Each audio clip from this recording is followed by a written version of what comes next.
Bonjour à tous, aujourd'hui j'aimerais revenir sur un type de vidéo dont j'ai déjà parlé dans une vidéo précédente, qui sont les vidéos gênantes, les vidéos qui cherchent à vous faire réagir. Justement, l'intérêt des vidéos ou des interviews où il y a un con, c'est pour te donner un sentiment de supériorité et du coup te faire réagir sur la connerie de la personne. Comme les vidéos TikTok ou Reels ou peu importe votre support, on s'en bat les steaks. Le nombre de vidéos où il y a des gens qui sont passés pour cons juste pour que vous commentiez, que vous interagissiez avec la vidéo et la rendre plus populaire. C'est comme toutes ces vidéos de bouffe américaine là où ils font n'importe quoi en cuisine et il y a tout le monde qui s'insurge en mode oh c'est trop de la merde, c'est dégueulasse, non mais franchement les Américains ils ont pas de goût, mais vous sentant plus intelligent, vous vous sentez obligé de commenter et de réagir et cette réaction va faire que vous êtes le bon petit toutou qui obéit au business plan de la personne qui a sorti ce média. Vous êtes obligé de commenter, de liker, ce qui fait que ça va faire grossir le compte, ça va le faire interagir avec la communauté. L'algorithme pensant que c'est quelque chose qui fait beaucoup interagir les gens va de plus en plus se partager, plus en plus étonner, choquer, faire réagir les gens. Sauf que le problème derrière ce contenu c'est que c'est un contenu qui n'a aucun apport. Et le pire dans tout ça c'est que les réactions des gens n'apportent rien, quelque chose de gênant et ben tout le monde va dire OMG c'est gênant. Mais bon, passons au sujet, on va tout de suite regarder des exemples. En fait voilà, on a l'exemple typique de voilà, avant c'est coloré, c'est sympa, bon ça a son style, il y en a des gens qui aimeront et des gens qui aimeront pas.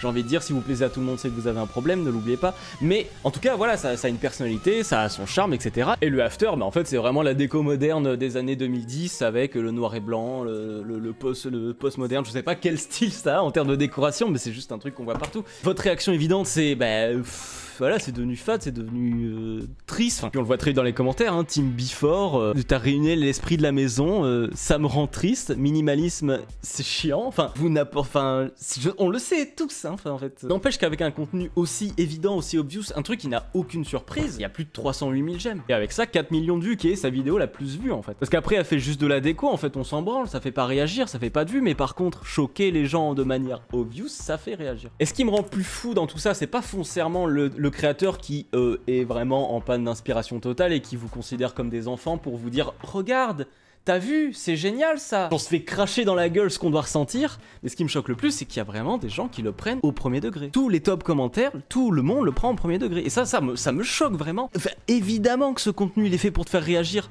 Je veux dire, tu fais l'effort de oh, j'ouvre son compte, je vais sur son compte, oh c'est marrant, son salon il a pas bougé. Peut-être qu'en fait le after c'est le before et le before c'est l'after. Peut-être. Je veux dire, qu'est-ce que vous voulez que je sois pas aigri contre la société depuis que j'ai 15 ans quand vous voyez qu'on vit avec des attardés pareils? Oh, désolé. Désolé, elle était gratuite celle-là, mais...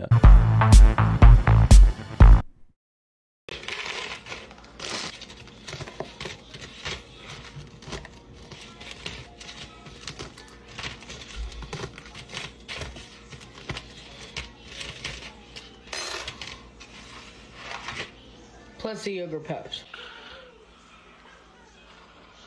See all the food on my couch? I really need a steam cleaner. Vous voyez là typiquement c'est encore un contenu qui vous fait réagir, donner de la malbouffe à un enfant, enfin voilà c'est vraiment de la merde, voilà. Qui est surpris que cette nourriture ne convient pas à un enfant d'1 an? Et quand bien même les commentaires, et ben voilà, child abuse, pauvre enfant, la cerise sur le gâteau c'est le canapé qui est dégueulasse, mais voilà c'est calculé vraiment pour vous faire réagir. Par curiosité je vais chercher son compte et je l'ai trouvé assez rapidement et en fait son contenu tourne autour du fait de donner à bouffer à ses enfants et en fait majoritairement du temps bah, c'est de la merde, que même si on a quelques fruits, ben en fait là elle lui a fait des œufs préparés, c'est des œufs préparés, elle a pas pris 5 minutes pour les faire. Ça veut dire qu'on est quand même potentiellement sur quelqu'un qui en fait s'amuse à donner de la merde à bouffer à son gosse pour faire des vues, parce que ça fait des vues, ça fait des stats. Alors peut-être que c'est son mode de vie d'avoir une hygiène de vie dégueulasse pour son enfant, mais ça n'empêche que la question se pose ici. Et une fois de plus, c'est des commentaires bourrés de gens premier degré qui réagissent. C'est vraiment juste en fait pour décharger votre haine de la vie là. Vous avez une journée de merde, vous voyez une vidéo de merde sur votre téléphone, ben genre tu lâches tout en fait. Mais bon, est-ce que c'est vraiment adapté? Est-ce que c'est vraiment sain comme comportement? Quand je veux dire la petite cerise sur le gâteau, c'est qu'elle est grosse, donc la grossophobie c'est gratos pour balancer des bastos, tu vois. C'est du pain béni, j'ai envie de te dire. De toute façon, quand on se sent pas bien dans la vie, y a pas mieux que de chier sur un gros, hein, franchement. Ouais. C'est facile. Puis il va faire quoi? Te courir après? Et je suis rentré dans le jeu, putain. Je veux dire, soyez honnête 5 minutes, si vous filmez quelque chose, que vous préparez le goûter de votre enfant, que votre goûter c'est sortir des chips et couper des nuggets. Je me prépare un goûter.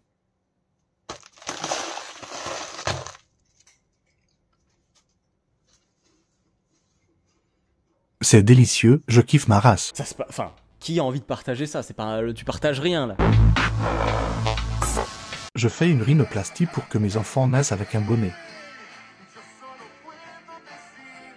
Si vous avez une calvitie par exemple, faites une greffe capillaire, comme ça vos enfants n'auront jamais de calvitie, ils auront plein de cheveux.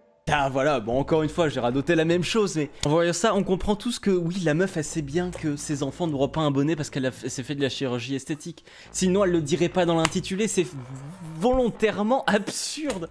Mais bon, je trouve ça marrant d'enfoncer le clou de la blague en la répétant une deuxième fois. À l'instant où elle dit calvitie, tu sais déjà où elle va, ce qui fait que la blague est prévisible, ce qui fait qu'une blague prévisible n'est pas drôle. Putain, j'ai théorisé l'humour, c'était chiant. Voilà, pour le coup, j'avoue, il y a des commentaires qui sont un peu plus drôles, un peu moins premier degré. C'est pour les gens comme elle qu'on met des signes, attention de ne pas boire le détergent. Ils ont été plus haut que prévu, ça a touché le cerveau. Voilà, c'est des commentaires qui sont moins premier degré, on rigole tous ensemble d'un truc, et puis la meuf, bon, on s'en fout, l'intérêt c'est qu'il y a une blague, on en rigole, c'est ça l'intérêt premier, je veux dire. On comprend tous que c'est une vanne, que c'est mis en scène, autant rire de la blague et la faire grossir, juste...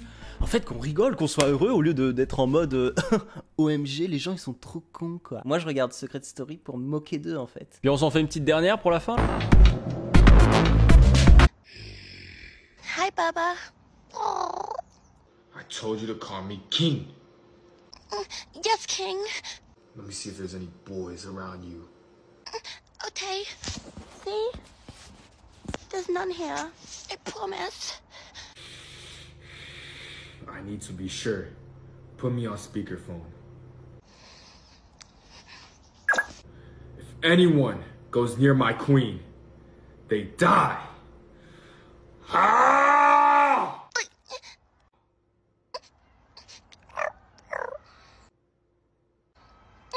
You really are my protector. Désolé, vraiment, c'était long et douloureux, mais j'ai gardé le meilleur pour la fin. Je veux dire, c'est quand même évident. En fait, ces deux personnes avaient déjà fait une vidéo qui avait beaucoup marché, beaucoup tourné, qui avait été beaucoup dérivée, parce que justement, c'était assez gênant. Et là, ils ont vraiment poussé le vice au bout, et effectivement, c'est regardable, je suis d'accord. Mais je veux dire, encore une fois, il y a des commentaires en mode « Oh, c'est trop gênant, c'est trop cringe, c'est trop... » irritating. Je veux dire, ils ont déjà fait une vidéo comme ça a énormément marché. Vous croyez que la première chose qu'ils ont fait ensuite, c'est faire quoi? Se dire qu'ils étaient gênants et qu'ils allaient arrêter? Ou enfoncer le clou et faire encore plus de vues? Et de marcher en fait sur ce qui est leur identité, c'est-à-dire être gênant. Ce qui est une super identité, hein, d'ailleurs. En fait, c'est dingue qu'on ait des gens tellement dopés aux stats qui sont prêts à se rendre ridicules. Parce que je sais, les gens sont ridicules à pas comprendre, mais ils sont prêts à se faire passer pour plus cons que les autres en échange de statistiques. Parce qu'en même temps, ils sont plus malins que les autres parce qu'ils arrivent à les prendre pour des cons et que ça les arrange, mais en même temps, ils sont tellement dopés aux statistiques qu'ils préfèrent avoir l'air d'idiot auprès de tout le monde plutôt que d'avoir un apport, plutôt que d'offrir un apport aux gens et qu'on en grandisse tous. Mais bon. Et puisqu'on est dans le gênant, on va faire encore plus gênant, on va regarder quelqu'un qui réagit à ça. Et vous allez voir, la plus-value qu'apporte cette personne est incroyable. Hello? Hi, Baba. I told you to call me King.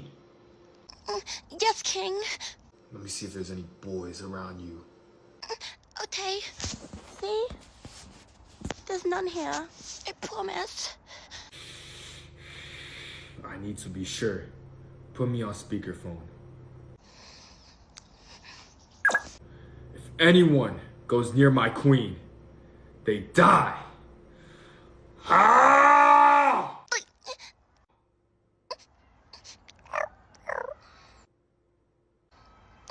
You really are my protector. I know.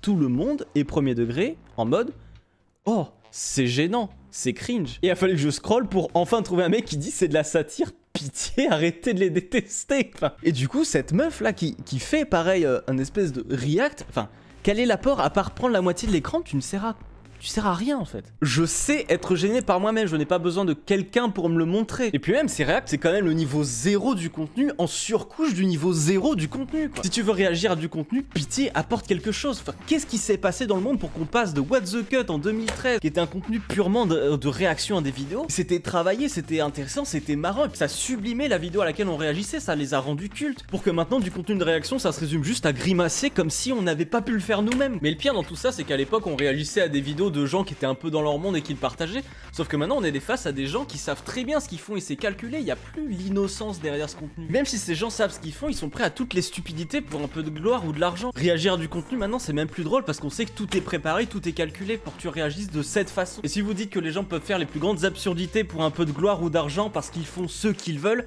ben vous êtes dans le plus grand trou idéologique de notre ère. On voit des gens sur les réseaux se ridiculiser, se rendre malades ou se mettre en danger pour un peu de gloire, un peu de reconnaissance, d'acceptation, du désir plaisir ou de l'argent. On laisse des gens manipulés et manipulables faire ce qu'ils veulent parce qu'il faudrait pas contraindre leur individualité à revenir dans un schéma de vie sain. Parce qu'on est quand même dans l'ère des combats sociaux, mais même ça c'est un pur produit américain, du pur libertarianisme. Comme une drogue à la liberté et être obsédé par l'idée de n'avoir aucune contrainte. On peut pas ignorer les problèmes des autres et les regarder s'autodétruire sur les réseaux parce qu'ils sont assez grands pour faire ce qu'ils veulent. Non, tout le monde n'est pas apte à faire ce qu'il veut, c'est faux et vous le savez. Et quand bien même vous êtes pas d'accord, de toute façon peu importe, j'ai ni la logistique, ni la force, ni la patience, ni les capacités d'aller chez chaque personne pour voir si les parents n'endoctrinent pas ou ne violentent pas leurs enfants, ni de voir si chaque adulte ne sombre pas face à leur propre schéma. Donc je vais rester assis là dans mon DX Racer de gamer. Oh la vache, l'odeur du fauteuil. Et puis je vais être là, regarder un monde brûlé, gangréné par la normativité et la peur de la questionner. Face à des gens clamant leur liberté de se noyer face à leurs propres démons. Quand t'es prêt à faire n'importe quoi pour de la reconnaissance et de la gloire, prêt à t'auto-détruire,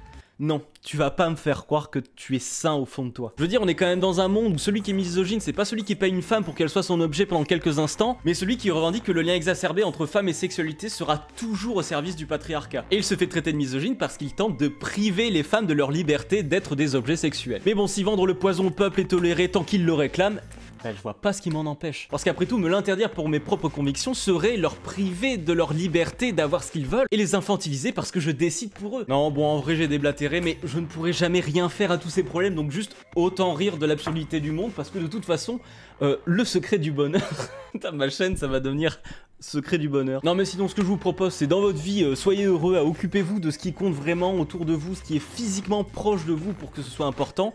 Et puis le reste on s'en branle, on regarde l'absurdité du monde par les réseaux et puis voilà. Les gens ils font ce qu'ils veulent, ils me divertissent. Et voilà, et puis le monde est fou donc je manquerai pas de contenu, donc je vous dis bah, à bientôt hein, parce que ça ne saurait tarder. Et puis peut-être que j'éviterai de faire une vidéo où je donne de la lessive à mon chat à manger pour vous faire réagir. Pas qu'il est bête. Allez, ciao!